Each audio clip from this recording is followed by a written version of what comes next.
before the world called it Ghana, before colonial borders, before the slave ships. This land was already rich. Rich in gold. Rich in kingdoms. Rich in power. Empires rose here. Warriors fought here. Millions suffered here. And one nation would eventually rise, to inspire the freedom of an entire continent. This is the story of Ghana. Thousands of years ago, long before Europeans arrived, the land now known as Ghana was already alive with civilization. Communities farmed fertile lands. Fishermen dominated the rivers. Ironworkers forged weapons and tools.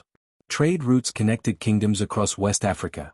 And slowly, powerful states began to rise. Among the most influential people were the Akan, skilled traders, brilliant craftsmen, masters of gold. Gold was everywhere, beneath rivers, hidden inside forests, buried deep in the earth. So much gold, that the Europeans would later rename this land the Gold Coast. In the late 1600s, one empire rose above them all, the Ashanti Empire, founded by Osei Tutu and the legendary priest Okomfo Anoki. Together, they united divided Akan states into a military and economic superpower. According to legend, Okomfo Anoki summoned a sacred object from the heavens, the golden stool, the soul of the Ashanti nation. No king was allowed to sit on it, because it represented something greater than any ruler. It represented the people themselves. Then, everything changed. In 1471, Portuguese ships arrived on the coast. They came searching for one thing: gold. In 1482, they built Elmina Castle, one of the first major European forts in Africa. At first, it was built for gold trade. But soon, it became something far more horrifying. The Gold Coast became one of the centers of the transatlantic slave trade. Millions of Africans were captured, sold, imprisoned, and shipped across the Atlantic. Inside castles like Cape Coast Castle and Elmina Castle, human beings were packed into dark underground cells. Disease spread rapidly. Families were torn apart. Many died before even reaching the ships. And those who survived passed through a final exit known as the Door of No Return. But Ghana's people did not surrender easily. As the British Empire expanded inland, the Ashanti fought back. Again, and again, and again. Then came one of Africa's greatest resistance leaders, Asantewaa. In 1900, the British demanded the sacred golden stool. Asantewaa refused. She declared war. If the men will not fight, then we, the women, will. Though the Ashanti were eventually defeated, Asantewaa became immortal, a symbol of African resistance. The British officially turned the region into the Gold Coast colony. Railways expanded. Schools were built. Christianity spread.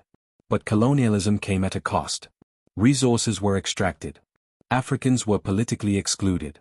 Wealth flowed outward, while locals remained under foreign control. Then, a new leader emerged. Kwame Nkrumah. Brilliant. Charismatic. Revolutionary. Nkrumah believed colonialism had to end completely. His message spread like wildfire. The British imprisoned him.